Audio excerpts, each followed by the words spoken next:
Hello, everyone. Welcome to another exciting episode of the Human Echo Restoration Project. I'm gauging that this is gonna be the second to last one. Hopefully, ever. Because I think if I do this tonight and then I do it Wednesday, that should be good to cover the entirety of episode 3. And then there's nothing more that I need to restore. It's all been archived, so we're good.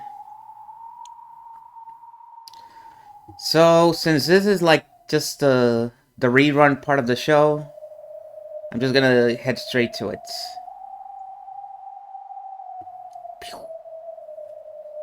Here we are.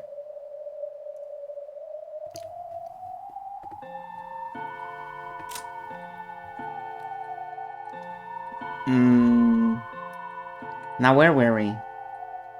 February, June. Right here. Right here.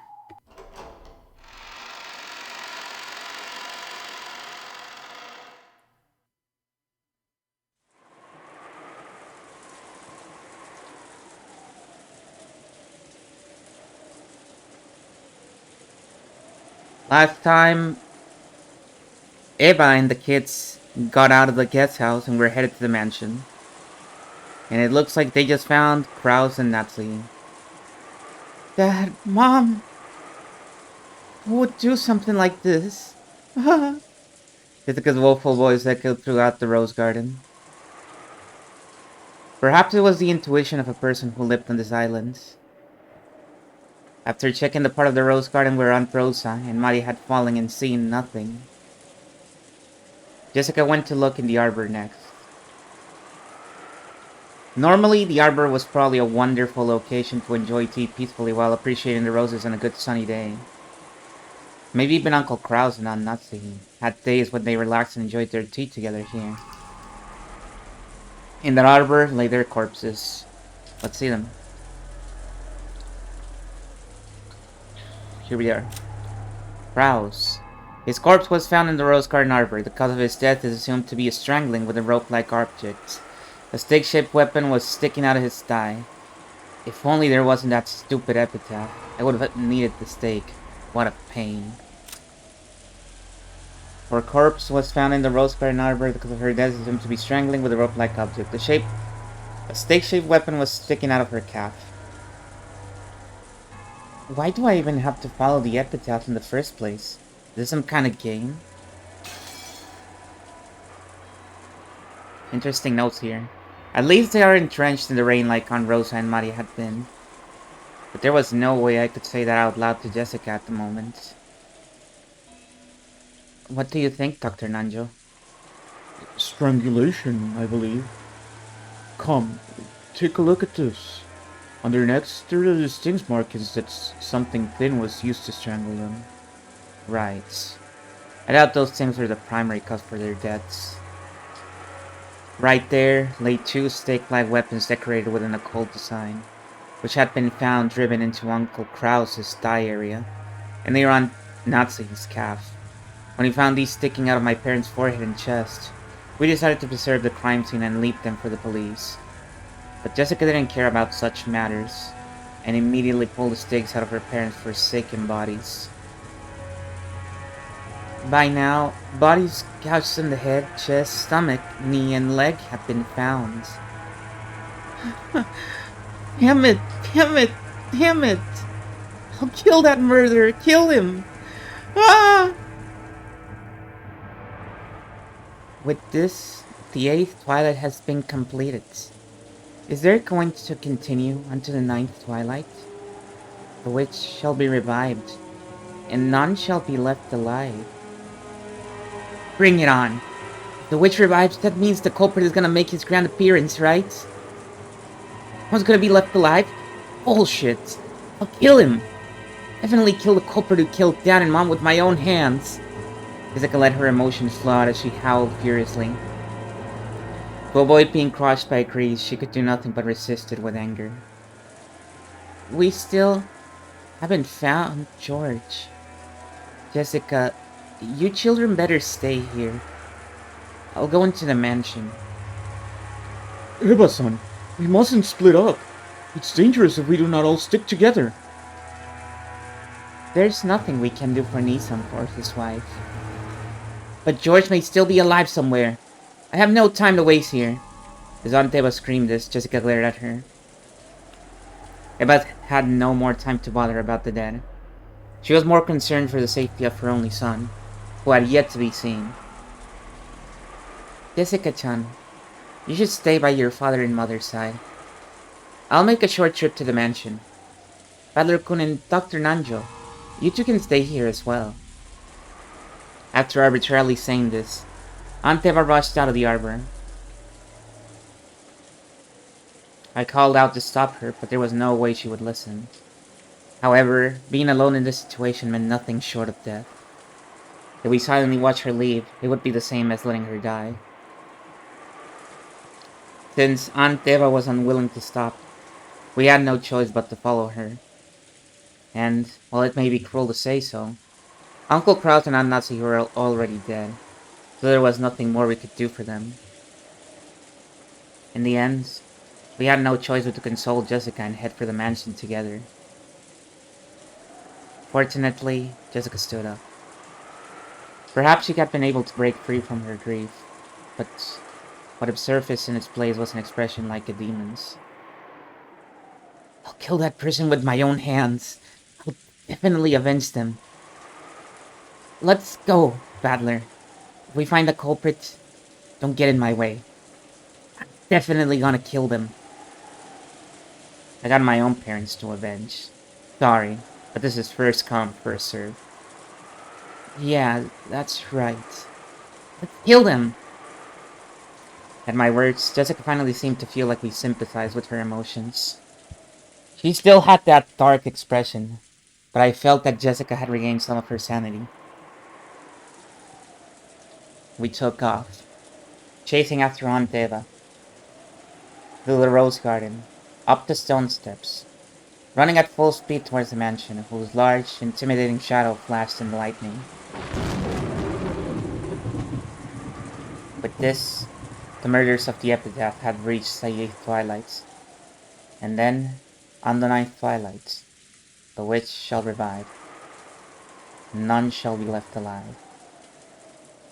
I will most likely lose my life, but at the very least, I want to burn the truth into my eyes. That's the only thing motivating me to move right now. We were able to meet up with Aunt Eva, who was having trouble with the lock to the front door. It seemed that all the blood had risen to Aunt Eva's head. That was probably making her fingers clumsy. It looked like she couldn't even handle the simple task of inserting the key into the lock. Then, there was a faint sound, the sound of the door unlocking, just as though it had waited for all the survivors to unite before opening. It felt to me as though the malicious mansion was trying to swallow up all the remaining humans at once.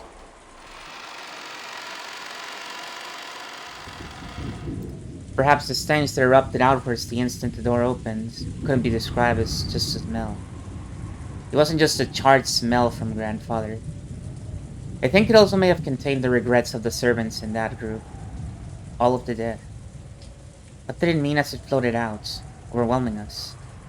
Was it the cry of the dead, telling us not to enter? However, Aunt Eva didn't even flinch at something like that. And we who had to chase after her were forced to step into the mansion, even after receiving that message. George? George! If you can hear me, answer! George! Aunt Eva shouted at the top of her lungs. Considering the situation, it's probably far too optimistic to imagine that he's alive. When we started following Aunt Eva's example and calling out George's name in loud voices, Aunt Eva spotted something and stopped walking. She was standing in front of the door to the parlor. What is this? Dr. Nanjo, could you come here for a second? What is it? I'd heard about the eerie magic circles written on doors, like the one in the parlor, from the adults. Eerie is the word to describe that thing. which was scribbled with a deep red paint, reminiscent of blood, so that it slowly dripped down. However, that had supposedly been there since this morning. Wondering why Aunt Eva, who had supposedly seen it already, would think it odd now, Jessica and I stared at the door. Certainly. I have no memory of numbers such as these being written here. Right, they weren't. Eerie magical characters were written here, not numbers. From what the two of them said, only the magic circle had been there this morning. However, right now, there were 8 digits written near the upper part of the magic circle.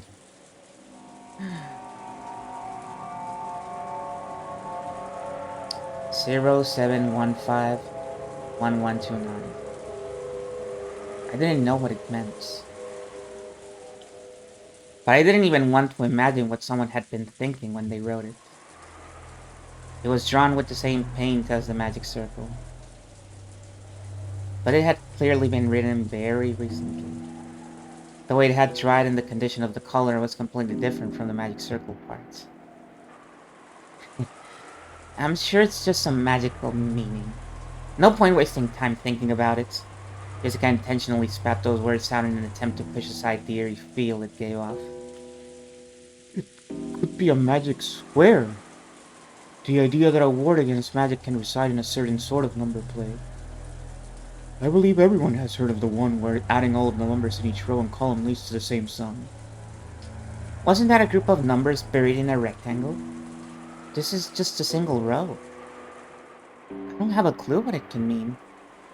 What Jessica Chan said is probably correct. There isn't any point in us wasting time thinking about it. Even though she said that, she probably suspected that it actually meant something. Aunt Eva was deftly writing that number down in an old receipt or something with a short ballpoint pen. Unless it had some obvious pattern, it'd probably be tough to memorize a code made up of an 8-digit number. Could this be a date or something? A date? What are you talking about? Well, it's probably a coincidence, but my birthday is July 15. Once I thought that 0715 might refer to July 15, I figured that if 1129 stood for November 29th, maybe that'd fit perfectly. Why would your birthday be written in a place like this? And what's up with November 29th? That's what I want to know. Still, it's probably just a coincidence. When I thought about it, it started to feel a little creepy. What if someone's birthday was November 29th? That's not the birthday of anyone else in my family. Not Dad or Kirie-san or Anjay. And of course, it isn't my mom's either. Nothing comes to mind. I don't believe it's Kinso-san's or Genji-san's birthday. It isn't from my family either. And it isn't Rosa's or Maria-chan's. It can't be anyone in my family. And it isn't Kanon-kun's or Shannon's. I always skip the servants' presents on their birthdays, so I know it for all of them. But I don't know anyone who was born on November 29th. Once we start imagining that the 8 digits were meaningless. But actually 2 dates written together. It really started to look that way. However, its true meaning may be something completely different. Or there may be no meaning at all. Anyway, since we don't have any real clues, it's probably pointless to stand around here worrying about it. The inside of the parlor is much more important. This morning, behind each of the doors with a magic circle drawn on them, had been the body of the victim. So, if something new has been added to this door, does that mean something new has been added inside the parlor? When Aunt Eva tried to open it, she felt the resistance of the lock. She immediately took out a master key and put it in the keyhole. As soon as she opened the door, Aunt Eva let out a high-pitched scream and ran inside. That alone was enough to tell us what had happened inside the room. Dr. Nanjo and I looked at each other, and I shook my head slightly as we entered the parlor. George! George! Hang in there! George! Dr. Nanjo, quickly! George Aniki lay there crumpled alongside Shannon-chan's corpse. His chest was stained bright red, and judging by his still opened eyes, I'd hate to say it to Anteva, but I couldn't pick up any signs of life.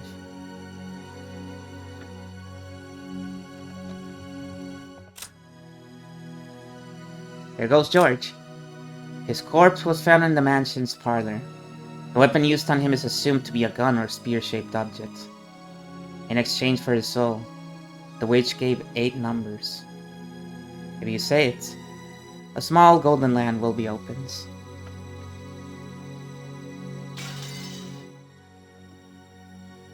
After moving to take George's pulse, Dr. Nanjo shook his head, wordlessly reporting that George was dead. Pushing him aside, Anteva once again crouched beside George Aniki, started crying at the top of her lungs. With Aniki's death, one thing is certain. The murder had intended on the 8th twilight. The epitaph was being carried out in its complete form, including the 9th twilight, and none shall be left alive. I was really starting to lose track of things. For some reason, Anteva's half-crazed cries actually made me cool down. Crestfallen and exhausted, I flopped onto the sofa and plunked my feet on top of the table. Maybe all these murders numbed my heart. Instead of just being frightened, I felt completely confused. Dad and Kirie-san are dead, and people have been killed off one by one, starting with the servants. And there's been a hell of a lot of them by now. I don't know when the first murder happens, but they might have been killed at a rate of about 1 person per hour by now. We believe that the boat will come for us around 9 tomorrow. There's still a full 12 hours until then. How many more sacrifices to the witch will there have to be for us to survive? With the 4 of us, if one goes each hour, we won't last any longer than 4 hours. We don't even know if we'll last until midnight tonight. Yesterday, after lunch, we came into this parlor. Aunt Rosa had bought... just as they started talking about serving some tea Aunt Rosa had bought, we kids decided to take a walk. Maria was jumping around, wasn't she? Didn't Shannon-chan bring us some cookies? She said Kumasawa-san had baked them or something. It would have been hilarious if she'd baked some mackerel into them, wouldn't it? That's right. I'll never hear Kumasawa-bachan's mackerel jokes again, will I? Oh, right. If I only remember stuff about Kumasawa-bachan, it wouldn't be fair to everyone else. Why did Dad-chan and Kirie-san even go outside? Something like going without food for a day would kill us. So why did Gluttony get a hold of them and make them go out for food? I'll bet that fearless dad of mine just started complaining about being hungry. Kirie-san, you were supposed to do the brakes for my reckless dad. Why didn't you stop him? And what about your daughter, Anjay? She's still just 6 years old. Don't tell me you plan to leave her in my care. After all, it's doubtful now whether even I'll be able to leave this island alive. Stop! Why are you fighting at a time like this? Jessica-san, stop! Been kinda noisy for a while. By the time I looked up to see what it was, Jessica and Anteva had suddenly started fighting each other. No. Maybe I should say that Jessica was grabbing at Anteva. Anteva killed Dad and the rest! There's no other explanation! How foolish! Why should I know anything about what happened to your parents? Who was in the first floor of the guest house? Anteva! Dad and Mom were in the first floor lobby along with her. And who was left alive? Only Anteva. Why? It's obviously because you're the culprit. You killed Mom and Dad, carried them outside, and then shamelessly locked the door, trying to make it seem like it was the witch's doing. Then why do you think George disappeared? He never came down to the first floor, so did he disappear from the second floor? And who was on the second floor? You people were, right? You knew, didn't you? You knew that George slipped out of the guest house. You brazenly acted as if you didn't know anything. If you'd stopped George, he'd be... I said stop! Jessica-san was in the cousin room with the whole time. And Eva-san was in the first floor lobby the whole time. Neither of you is responsible for anything. What we have here is simply the sadness of losing family members. The culprit is no one. Nowhere. It's all just the witch's fault. So stop hating each other, you two. The witch's fault, huh? I wonder if that's a good way to cool down the situation right now. Yeah, I finally understand why 3 people evaporated from the guest house, and all the doors and windows were locked from the inside. This is what they were after, making us think the culprit was inside, sparking this ugly, mutual hatred. Has to be the culprit's, the witch's skull. But if that's the case, how did the culprit lock it from the outside? When Dad's group was attacked, their master key was definitely stolen. But the doors and windows to the guest house were built so that you couldn't lock them from the outside, no matter how hard you tried.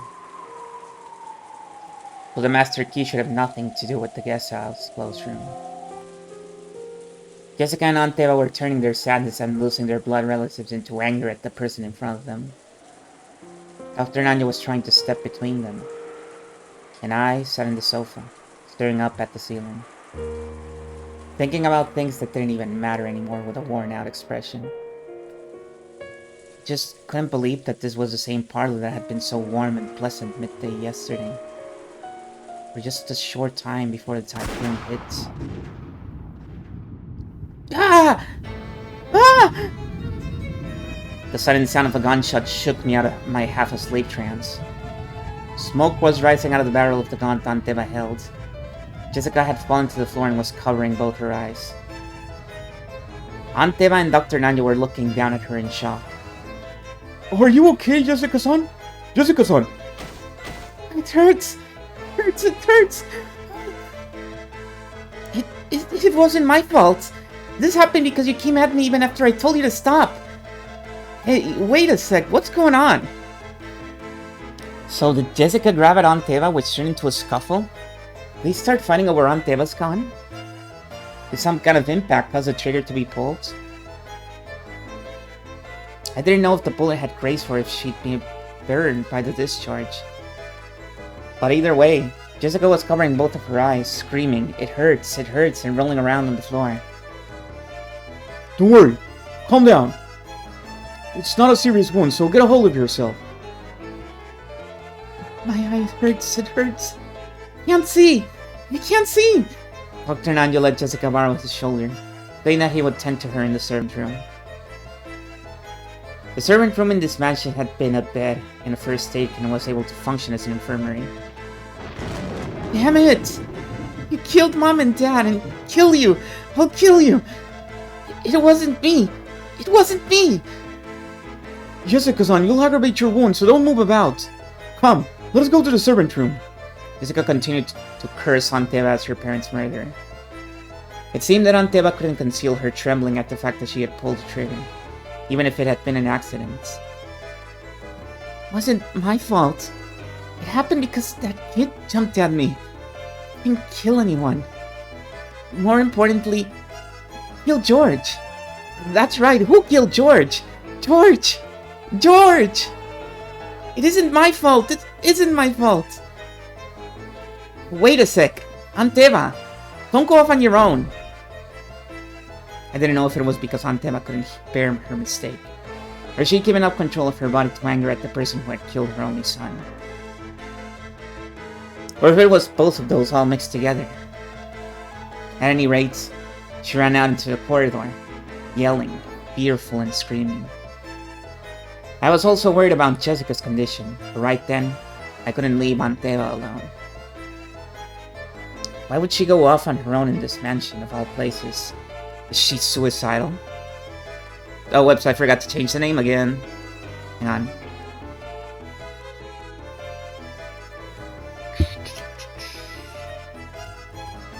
There.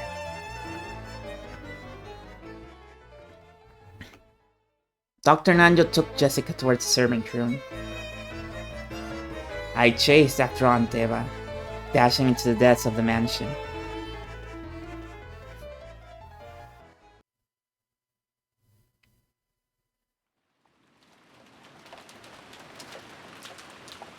After sitting Jessica on the servant room bed, Nanjo told her several times not to touch her eyes and examine the affected area.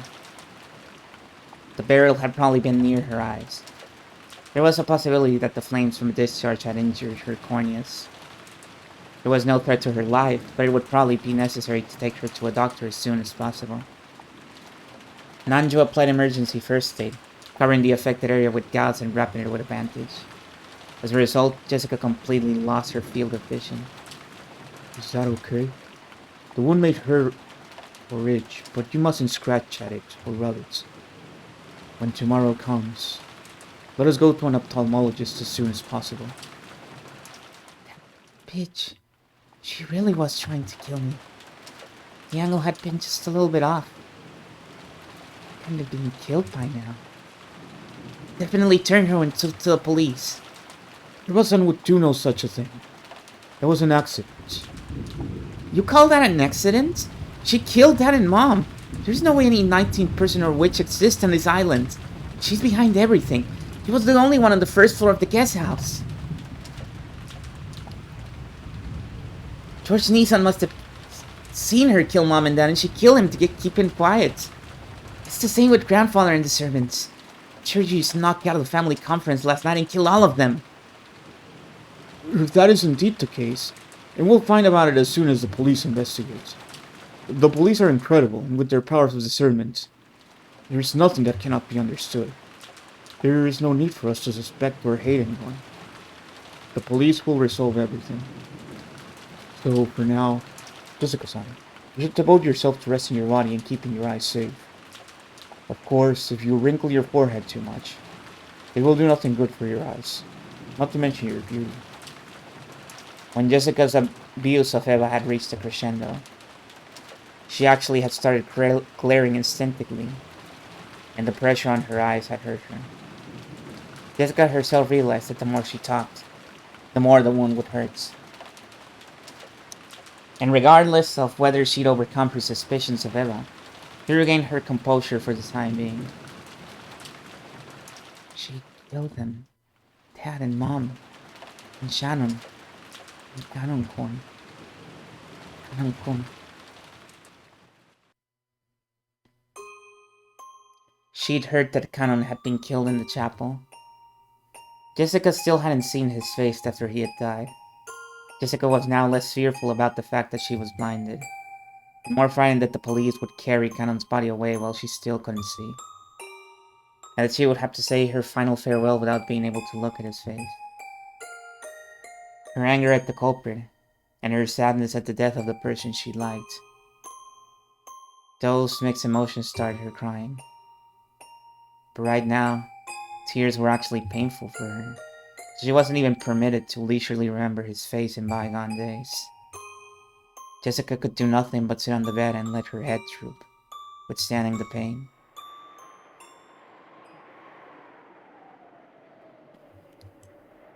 Well then, now I'm worried more about Eva-san. I hope she isn't too shaken by this. Realizing that Jessica had calmed down for the time being and let it out a sigh, he stuck his head out into the hallway to look for any sign of the others coming back. Oh.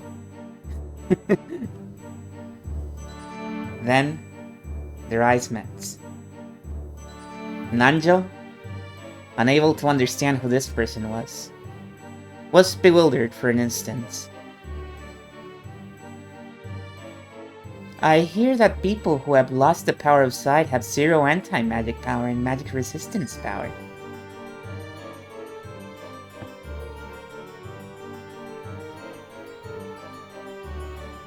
In other words, you're an isolated pawn right now. Understand what that means? What did you say?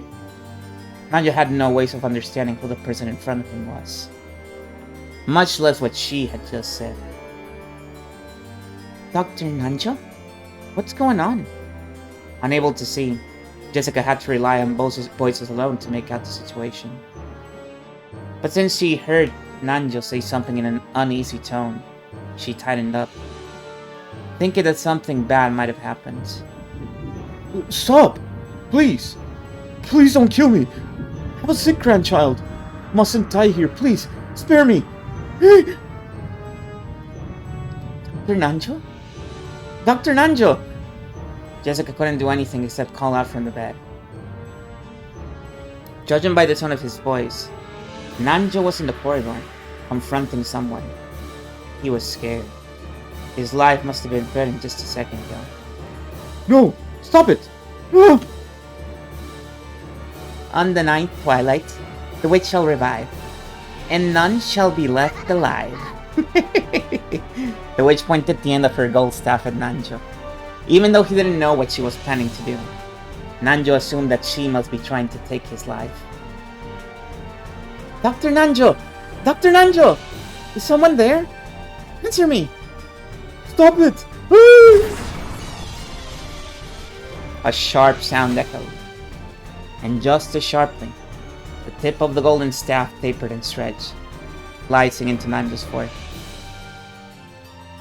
Jessica, who could only try to grasp what was happening with her ears, had no clue what was going on. But even so, she was able to realize that without sound, Nanjo had died.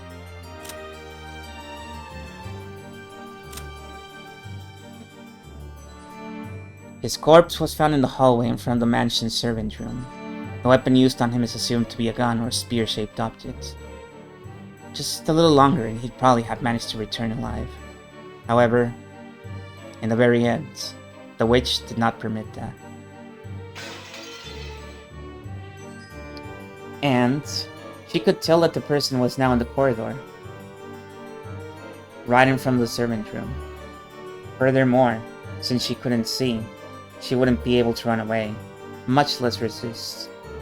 Knowing that she was a mouse in a trap and in a life or death situation, Jessica shuddered.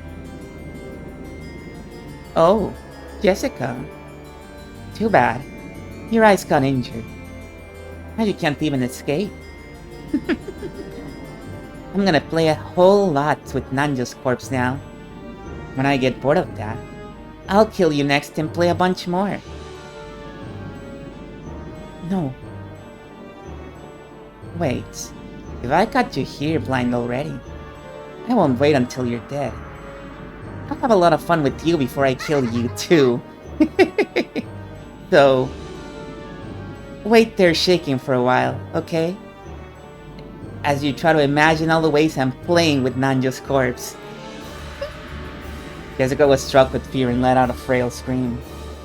She wanted to scream a much louder noise, trying to get someone to help her. But she couldn't. When faced with true fear, it clogs up a person's throat.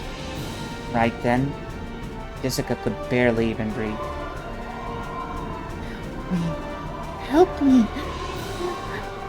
She searched around with her hands, trying to find some way to escape. But even though she should have known this room well, just being unable to see made it like a closed room of darkness. She ran into a shelf or something, and things like candy jars and bottles fell down, hitting her on the head. It was now. It would have been tough for her to even guard her head and block it. She was painfully aware of how powerless humans become just by losing their sense of sight. Of course, she had no time to be impressed by this fact. She called around at random, trying to escape the rock place. But she kept bumping into things that she didn't understand, getting hit by various falling objects. And it felt like the entire room was alive, bullying her and refusing to let her escape. Oh, 1 second.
Okay, I'm back.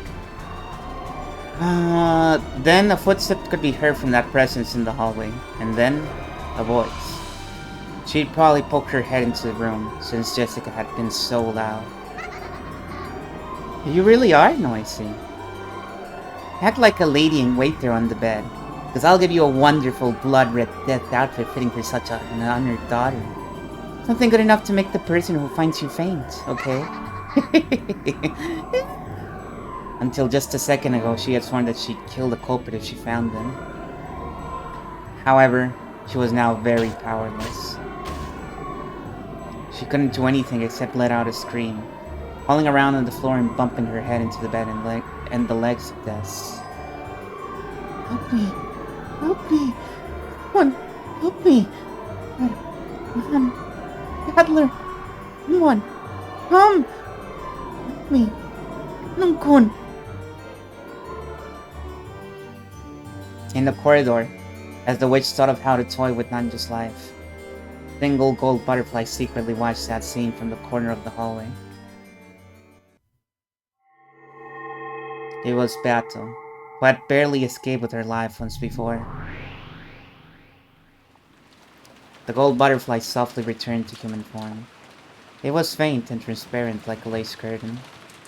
By now, her power was so weak that even maintaining this form was difficult for her. Right next to her, Ronov also appeared. It is unlikely that Jessica will survive. Of course, there were to be no survivors from the very beginning. She has grown feelings of love for Ganon. I had toyed with them at times. However, such behavior was shameful for a witch. Love is the single element. Romantic love is even more pure, more sacred.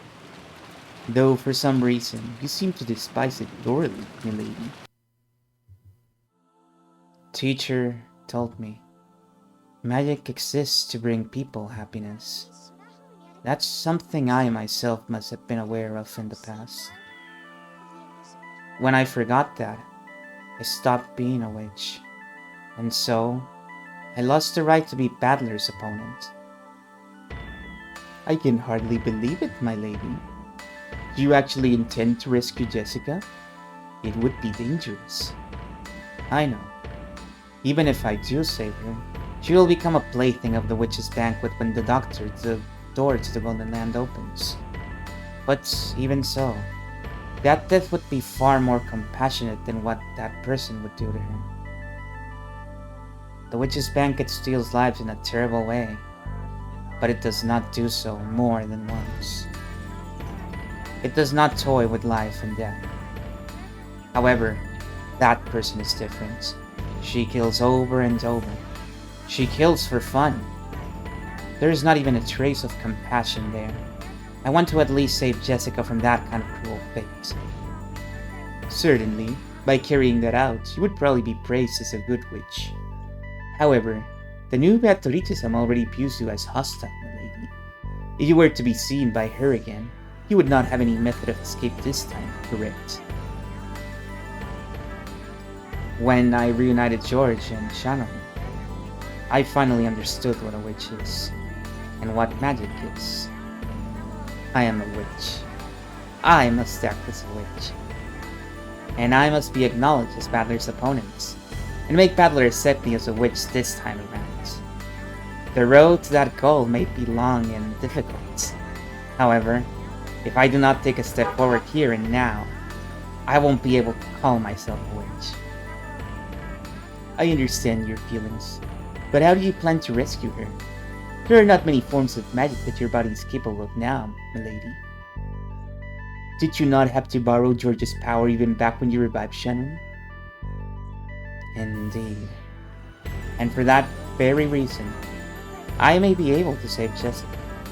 Right now, she is begging for a Ganon to save her. If I can borrow the power of that emotion, my magic may be able to knock on the doors of the land of the dead once again. You may be able to knock, however, you would use up all of your magical energy. If you were to be spotted by the new Beatrice-sama, you would truly be without a method of escape. I am no longer your butler, milady. Understand that I cannot assist you if the situation worsens. I know. By now, I have toyed with and taken more lives than I can count. So, I may not be able to make up for it except by saving the same number of lives, bringing them through that door. I have nothing to lose in the first place. I'm just a gold butterfly who has passed its name and magic power on, and who is no longer acknowledged as the witch. What about Battler-sama? You are partway through a game with him. He has said that he would wait until you returned. Are you truly satisfied to end it here? You have a duty to return to the seat across from Battler-sama, milady. For that very reason, if there's a life that only I can save, I will save it. And I will be accepted as a witch. I must become a witch. If this is training, it is a very childish thing. Nothing that compares with the evils I have committed before now. Vanish, Renan. Watch what may be the final magic of a single butterfly who used to be called a witch. Certainly. Please show me magic that will not disgrace the name of the Golden Witch. And I pray that this is not your final spell. Go, my friends. If you can find enough ink, write down the story of my foolish life, and hand it over to some fool who is about to walk down the same path. So long, Renan.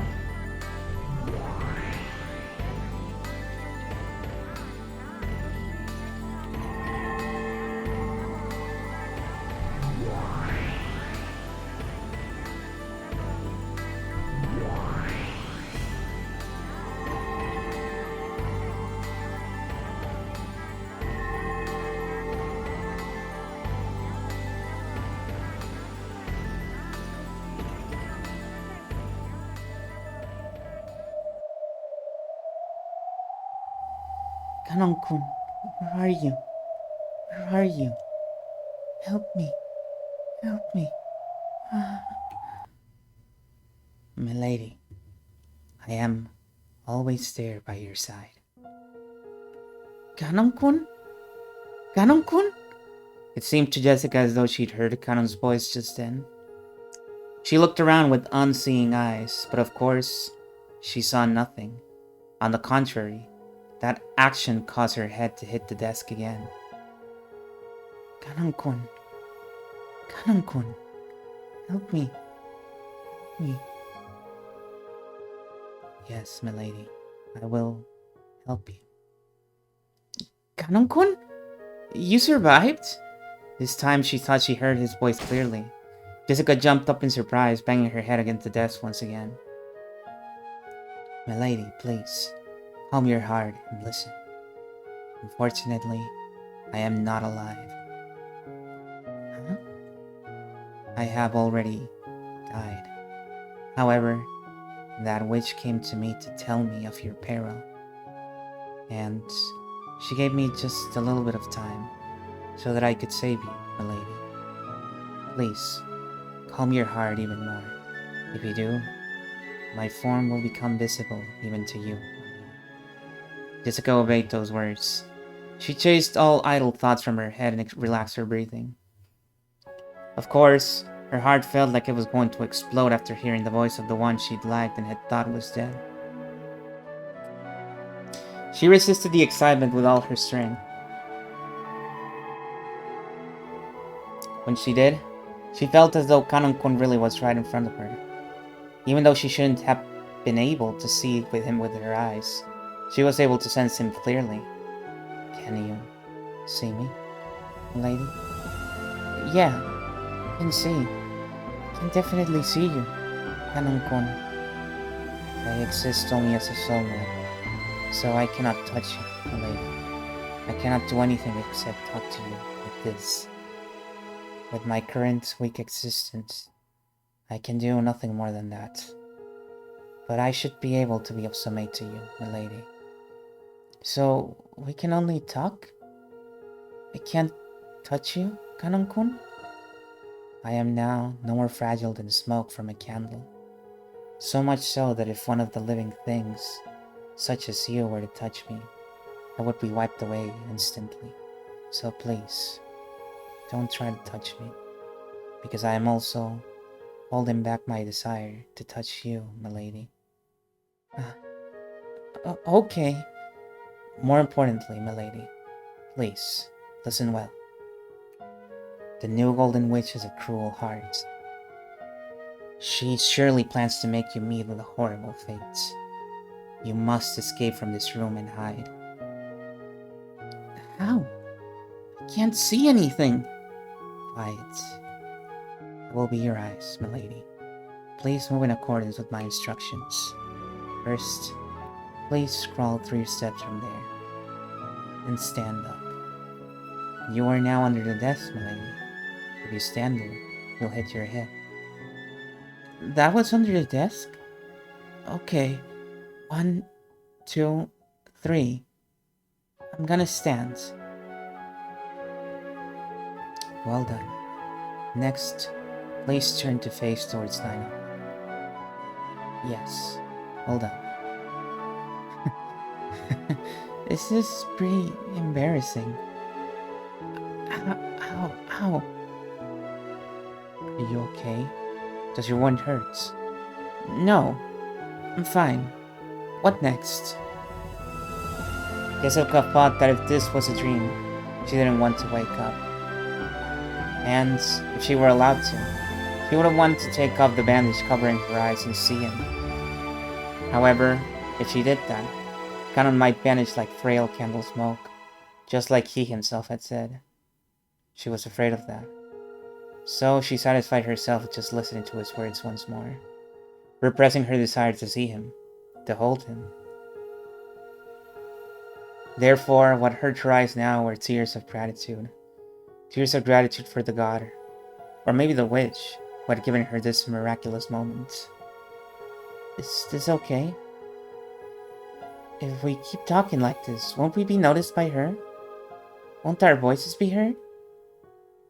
I have erected a secrecy barrier.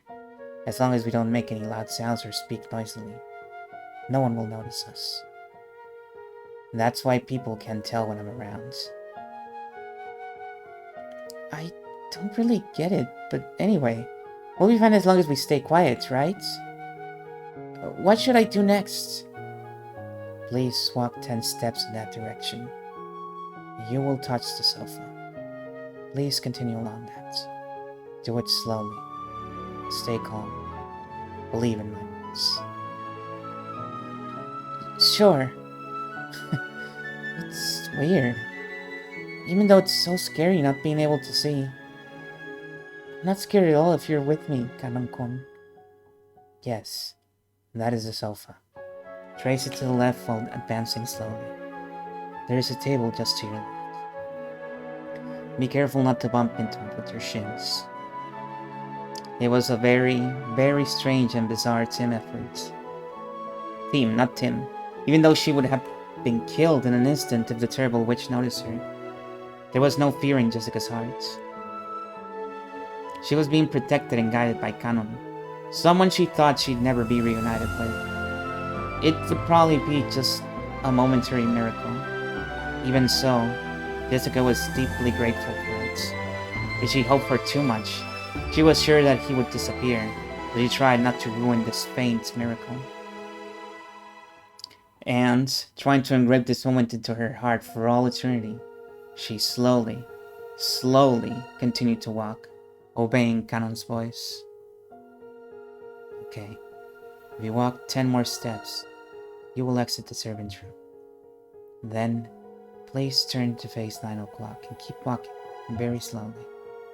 Put your hand on the wall to the right and keep following that. I will take you to a safe room. If I go there, will you leave, Kanon-kun? Kanon didn't answer, but his lack of an answer was enough to tell her the truth. Then, no way. I don't want to go. If you stay here, you will be killed by the witch. I don't mind. If I'm killed, I can go to the world where you are, Kanon-kun. Milady, please listen to me. The human world is too bright and painful for the dead, like me, so I cannot stay for long. So, milady, please allow me to use what time I am allowed to guide you to a safe place, because after that, I will stay with you until my time runs out.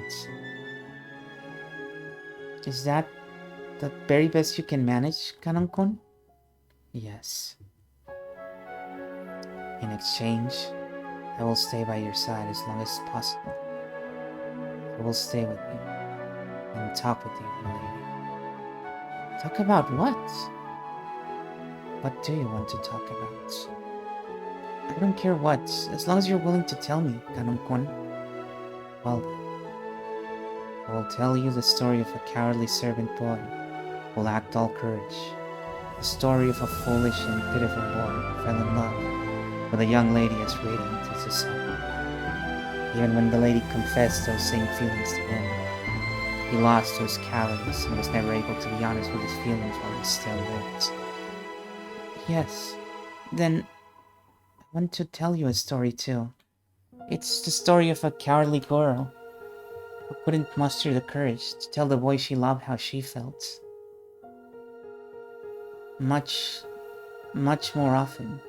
The story of how that girl, after being reunited with that boy by a miracle from God, used that chance to finally muster up her courage. I also want to hear that. So, for that reason as well, let us go to a safe place. Yeah, if I could be with you, Kanon-kun, I would walk however far, however long it took. I don't need eyes anymore.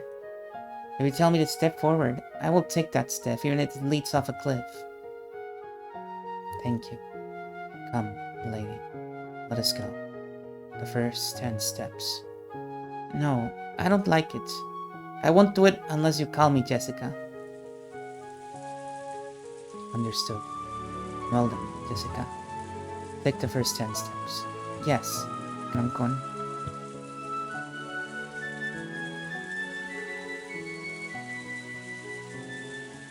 Very quietly, Jessica and Kanon slowly snuck out of the servant room. Just around the corner, the witch could be seen cruelly looking down at Nanja's corpse, but she didn't even notice their presence. However, Ranov, who stood at the ready by her side, met Kanon's eyes. Kanon thought, oh no, grimacing and blocking Jessica with his back. However, Ranov did not inform his master. He played dumb, just as though he hadn't spotted Kanon in the first place. Though, maybe he did appear to chuckle.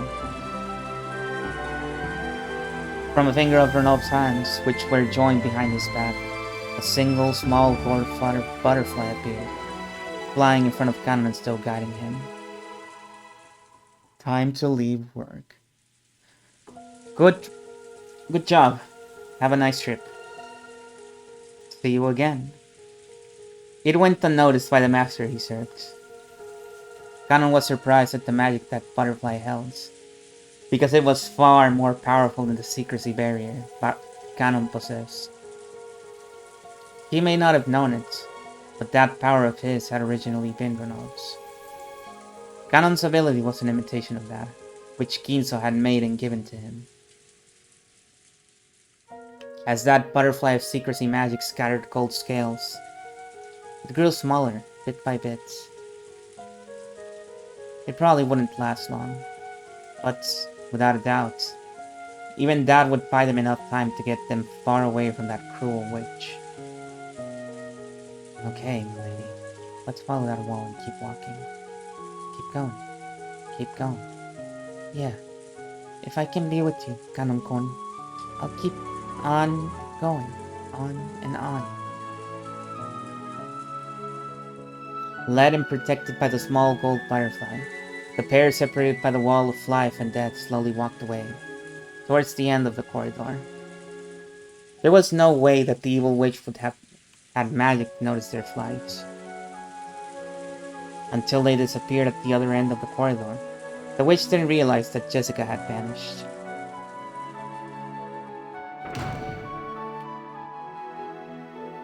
By the time the gold butterfly Renault had sent evaporated completely, Jessica had reached the parlor. Even though it would have been a quick trip if she'd been able to see, she was now. It had been a very long adventure. Oh, we've reached the parlor. I will now take you to the bundle of curtains by the window. Where you hide in there, you'll surely be safe. Inside the curtains. Not bad. I used to hide in there a lot long ago. Batorichi-sama. Huh? Kanon called out the witch's name. Jessica looked around in surprise, but she obviously couldn't spot the witch when she couldn't see. Bato had appeared once again with a faint form. Kanon squared off against the figure of the evil witch, but Bato's expression was soft, or even pitying. I don't know what sort of whim led you to revive me, nor do I understand what you're thinking now. Oh, it was nothing more than a whim. No, this is how witches should be. It took me 1,000 years to realize that. That is how foolish it is. Who is it? Who's there? Milady, be quiet. She is the witch, Batorichi. I owe her, because she let me be with you one more time.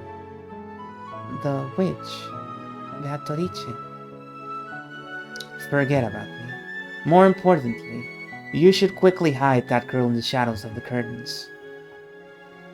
You probably do not have much time left. You may spend it having a final conversation with Jessica. A secret meeting inside a bunch of curtains. How clever you two are. Thank you, Beatrice.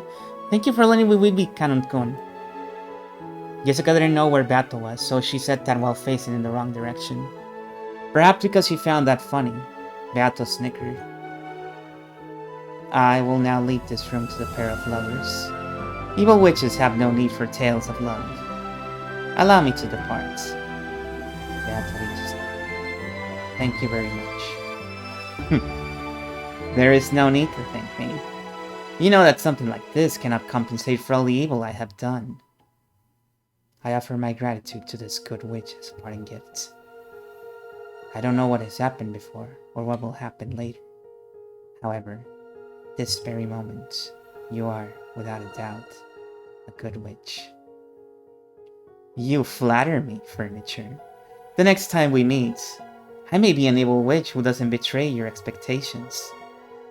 And with that, farewell.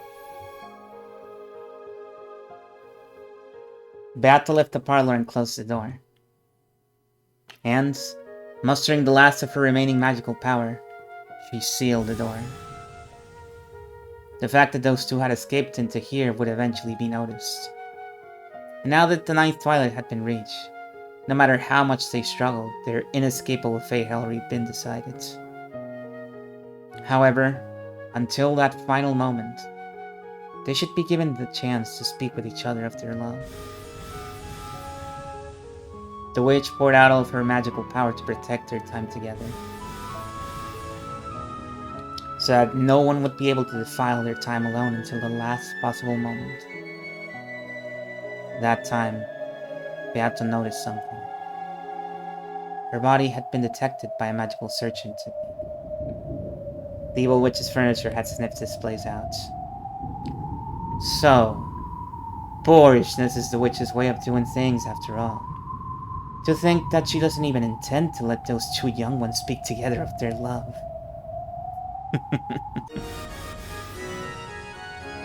45. Data received. Check-in target confirmed as the predecessor Lady Beatrice. Analyzing parlor defensive wall. 32 multi-layered defensive wall. Packed with barrier and anti-magic armor. Typing into the parlor will be impossible. Data link to 410. 410. Data received, me. And we just got up the predecessor son of first, meh. Great Lady Beatrice. Your fire information, please. Go ahead and shoot. Oh, and avoid her vital areas. There's something I want to ask that old cat. 410. Firing. Nyeh. The Chester sisters' gold bow released the gold snake. It crawled down the corridor starting from the front of the servant room, aiming for the parlor as it drew a soft, snake-like curved line trajectory, and pierced Bato's chest. Ugh! It cut her. Cold butterflies gathered, and the cruel witch appeared along with her furniture. Pretty scissors, son. No further obstructions will be permitted. I didn't think they would be. Still, Chester's sisters really have gotten rusty to think they have failed to bring me down. And twice at that. An oft-spoken a manner befitting the witch's butler. As she pushed her pain aside, Pat the grinned and spoke back. My apologies, predecessor Tama. We had ordered to avoid Brilarius. As soon as we get the order, we can pierce you at any time. We can pierce a hole in your ears, or in your belly button. Any hole you like. The gold snake that had pierced Bad Torita grew even longer, drawing a funnel-shaped helix and awaiting its next order. It was prepared to pierce a vital spot as soon as the evil witch told it to. For what reason would someone like you, who is no less brutal than I, make them avoid my vital areas? Neo Beatorice. I wanted to ask you something. I don't know what kind of trick you used to escape, but we took you out, right? Why is that even though you could have escaped by hiding, you took the risk of appearing again? It can't be that you came back just to protect those two young people, right? Well, who knows? And just a second ago, why did you do something as soft as reviving the lovers and reuniting them? The more I hear about you, the more I learn that I don't even reach up to their feet as an incarnation of evil. If you're like that, why did you suddenly start acting so mildly? That's what I wanted to ask. I am brutal. Therefore, I am fickle. What purpose could questioning that possibly serve? She's their sisters, Stewart. When she ordered that, the gold snake that was curled in a helix and suspended in space moved as fast as a real snake going after its prey, and pierced Bato's body multiple times from both sides, its gold tail drawing an X shape. As the cruel witch had ordered, it drew a cross-stitch through Bato's chest. The gold thread made a squeaking sound and tormented Bato. Rather than a gold snake searching for its prey, it awaited for orders like a sewing needle ready to sew Bato. If it's you we're talking about, there's no way it could have been a whim. I've heard about you, and I've learned. You're such an incarnation of evil that I don't even rise up to your feet. I thought it was a truly fitting successor for you. But you always spin in the way. You always say warm, pleasant things that shock me. What changed you?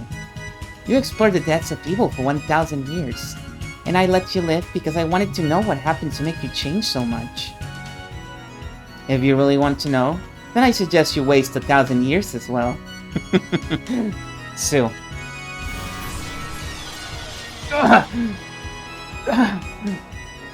Bato's chest was once again sewn with a golden cross-stitch. It tightened once again, squeezing fresh blood from Bato's chest. The intense pain it caused ran in conflict with its beauty to the eye. You might be one of those things that disappear when they die and don't leave a corpse, so I'll kill you slowly. But if you answer my questions honestly, I'll let you die easy. I'll give you a splendid, gorgeous death, perfect for my predecessor, Sama. I'll sink you in a coffin filled with water and roses. Isn't that wonderful? And you still won't talk? About the reason for your change of heart? Not answering when she is asked is another one of an evil witch's pleasures. Sue, twice.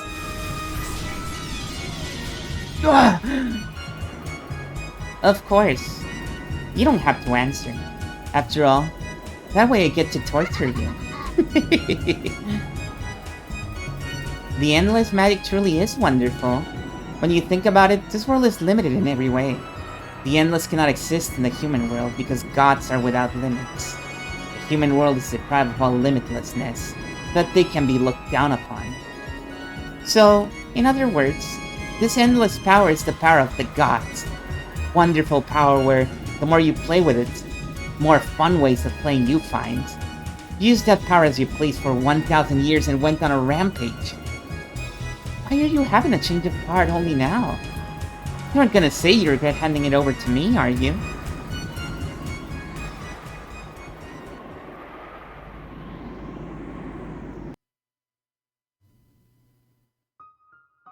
How could I regret it? The endless magic you believe is in no magic hall.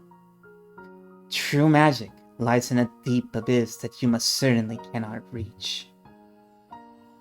And this is what you realized? Then, what is it? Wonder about it for 1,000 years without realizing. Foolish witch. Sue, 3 times this time. Beato's chest had been embroidered with the gold thread. It tightened even more, causing Beato more and more pain. Well, that's fine. I'm no longer curious about what kind of revelations an old hack who refuses to die might have had. I'm bored now, so I'll just kill you. If I do, the barrier around the parlor will dissolve. Then I'll torture Canon and Jessica to death a whole bunch of times. Being able to have 2 lovers at my toys at the same time. Sounds pretty fun, right?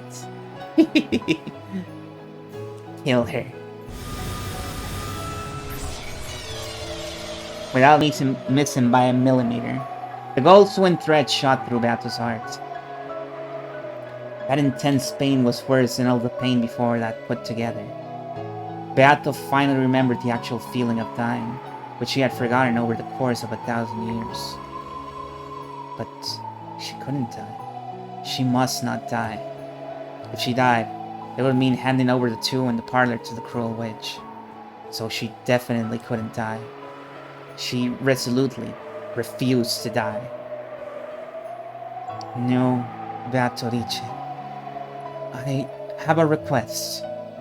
Lovers' meeting between the 2 in the parlor will not last long. In the amount of time an hourglass can measure, Ganon will probably vanish into the land of the dead.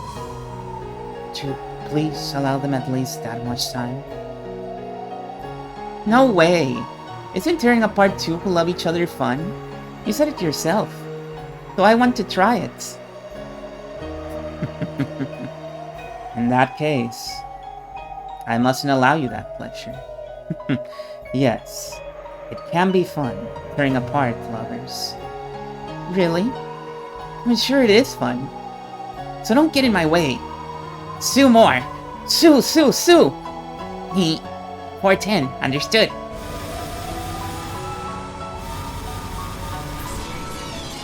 The merciless gold swing needles sewed the gold thread through Beato's heart, over and over again. However, no matter how much it tightened, that heart did not stop. This isn't nearly enough. I won't die by something like this. What are you doing? Make this old hack shut up. Kill her quickly. We're killing her. Even though we're soon her heart in play several times, this person's heart won't stop. Are you immortal?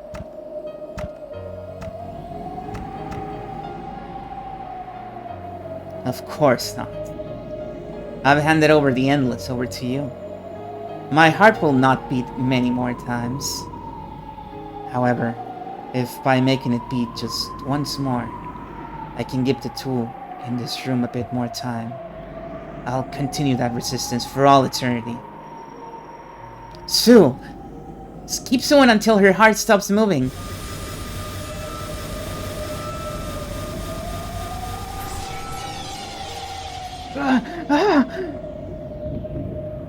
Why doesn't she die?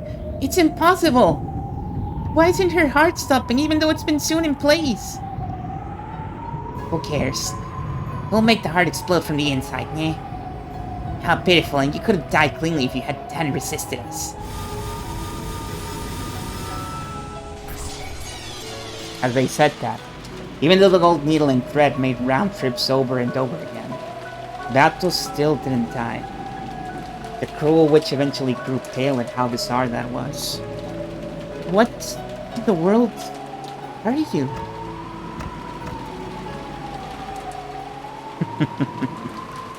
You probably cannot understand. Even I didn't understand. And yet, somehow or another, it seems that this is true magic. In other words, I have now become it. I have become through it. Hicks and explosions entering heart interior. Use preparations ready. Explode!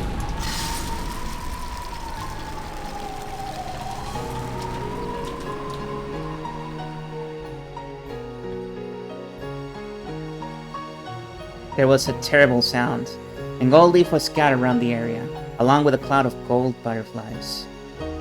Beato's chest had opened wide from the inside, and from that, gold butterflies and gold leaf poured out, spinning the surrounding area gold. Then, Beato's flesh crumpled. Like a puppet whose strings had been cut, she crouched down and crumpled. However, a gold heart tied by gold threads floated in the air and continued to beat. What the? Monster! When the Chester sisters saw that, they fell on their butts in shock.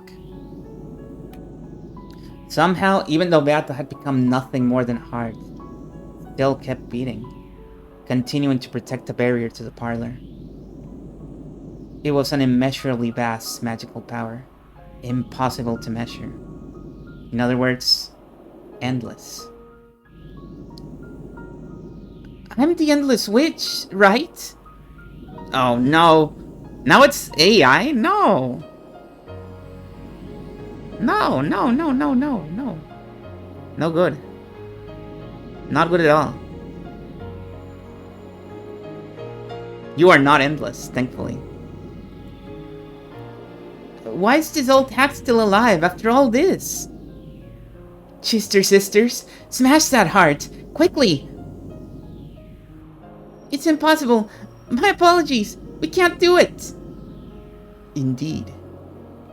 It probably will be impossible. No number of people could crush that heart. And certainly not the soldiers who serve under His Highness the Dragon King. In that case, an endless witch like me should be able to crush it, right? My power is that of a god.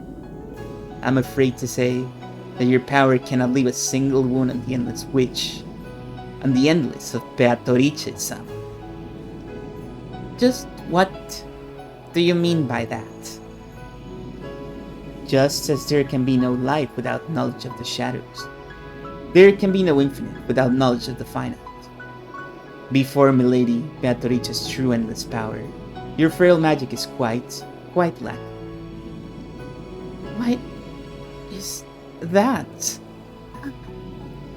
The cruel witch was surprised and stepped back.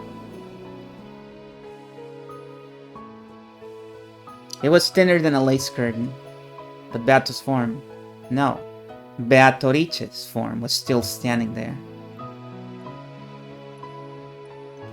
Even after being laid bare so tragically like this, she refused to let evil through that door. At that time, a shadow just as thin as Beatrice stood behind her. It was Canon. Beatrice, thank you very much. I won't forget what you've done for us. I'll hear those words of yours once the number of my blessing has surpassed the number of grievances I've caused. Was that long enough? Yes, truly. Thank you very much. And Beatrice-sama, you have also please be at peace. Is that so? Is this enough?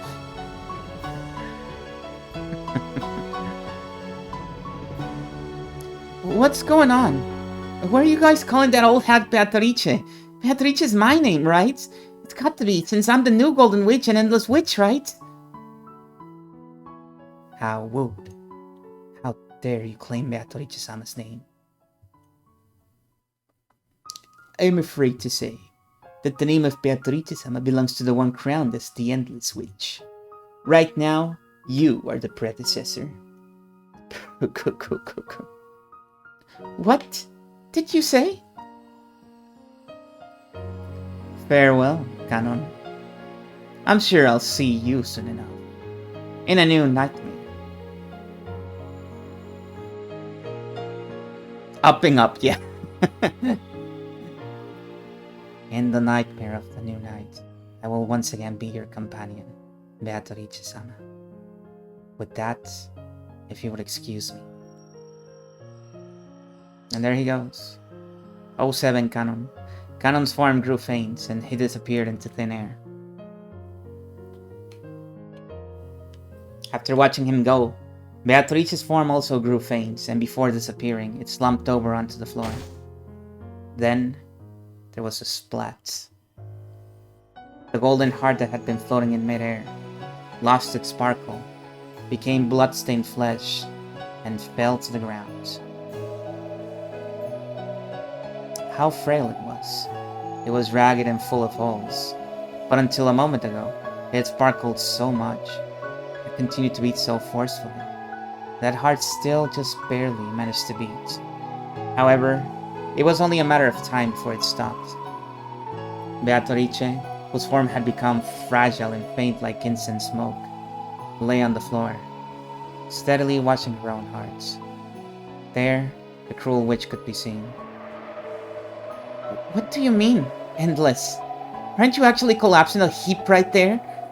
How can there be finite infinity? That's a contradiction. It couldn't exist.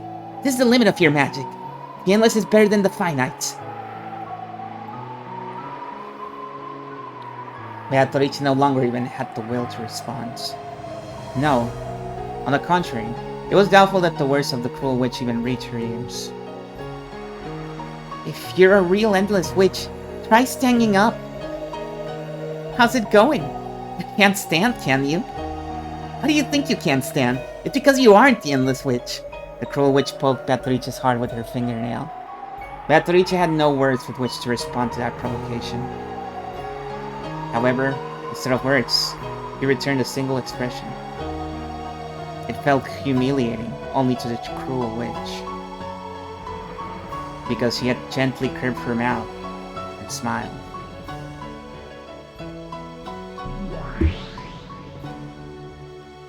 Footsteps were approaching that place. There was no way she had misheard it. That rough squeaking of heels was the sound of Battler's footsteps. Battler, is it? After talking so tough, ended up like this. I've been trying to become the true witch you talked about, in my own way. Yeah, I was watching. Hey, have I been able to become a witch? Have I earned the right to become your opponent? It's useless. Badler said it unbelievably bluntly. As Beatrice breathed painfully, she saw this and sneered at herself as though she should have expected it. I see. Yes, the road to becoming a true witch will be much, much longer than this. However, I will not surrender. Just like you never surrendered to my torture, I will definitely become a true witch and be accepted as your opponent. Yeah, it's useless. It's all useless. You aren't my opponent.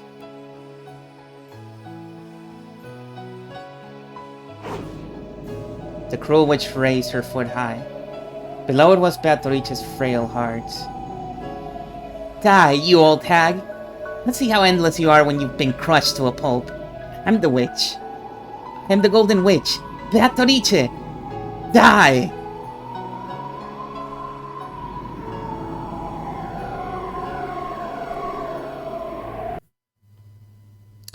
It's useless. It's all useless.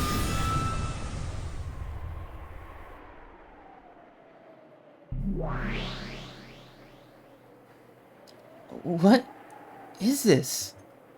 Where is this?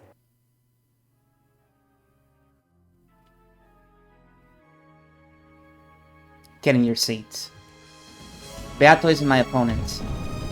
You are. Battler? What kind of magic is this? Who cares? It doesn't matter. Sisters. 45, understood. Attacking everywhere. 410, understood. Die, Battler. The Chister sisters each raised their own golden bows and fired golden arrows. The two only pulled the bowstring together when each using precision guidance. If they were fighting against an enemy before their eyes, they fired their bows at the same time. And their might did not suffer in the slightest.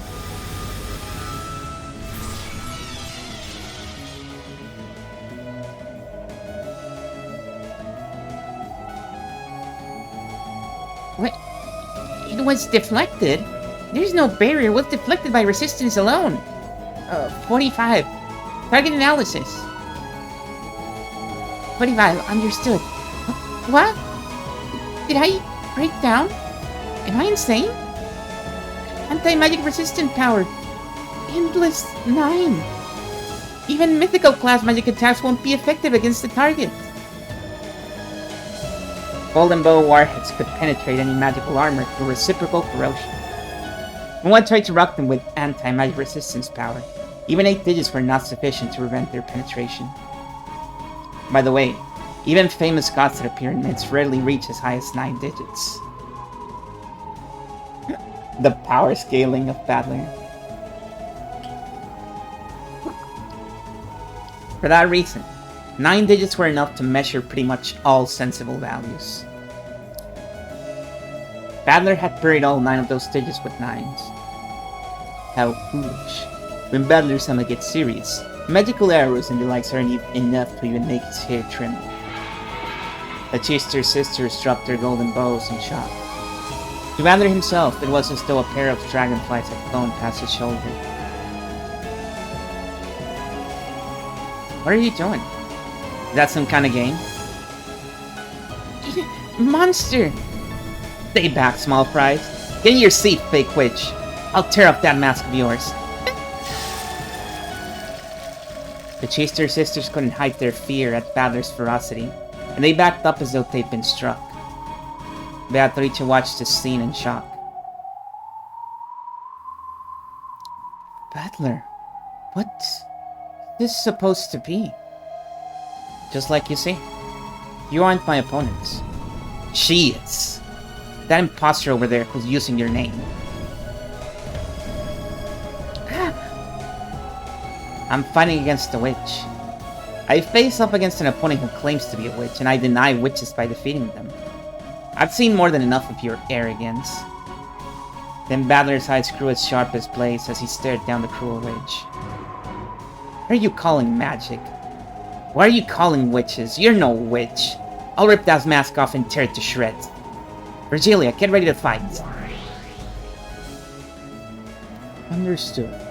Preparations are complete, so go whenever you're ready. Beatrice, stay back and rest. Indeed. Beata looked at Battler timidly. She still hadn't been acknowledged as his opponent. Was she qualified to watch the game more from the sidelines? Beata, stay back and watch. I'll tear it off. I'll thoroughly dismantle this fake witch. I won't let someone like this call themselves a witch. You protected the honor of true witches. You don't need to say anything. On your behalf, I'll tear her that name of the Golden Witch definitely isn't that cheap. Battler. Those are the general rules. Thank you, Renaud. I get most of the rules down. I see. You can't win with magic, so you came to face off with me in a world where victory is decided by something other than magic. Foolish people. Do you really think you can win against me with twisted logic? Yeah, I do. I'll crush all your twisted logic, Aunt Eva. I'm not Eva. This is the name of the old shell I shed. I'm a true witch, born inside of her. Don't try to trick me. Your true form isn't a witch or anything like it, but a flesh and blood human. The human culprit, Ushinomiya Eva.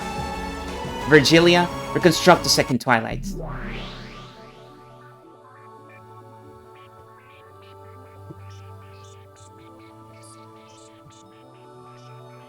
Okay, we're gonna stop here. I wanted to make it to this part. And we're gonna I'm pretty sure we're gonna finish it next time. This is it. We're absolutely gonna wrap up episode 3 next time. So I'll see you next time with the conclusion to all the VOD watchers. But for everybody else, we've only just begun. Because now we are going to play Shiden, the second game in the Mystery Dungeon series. So let me cut the bot here and then I'll be right back, okay? I'll be right back.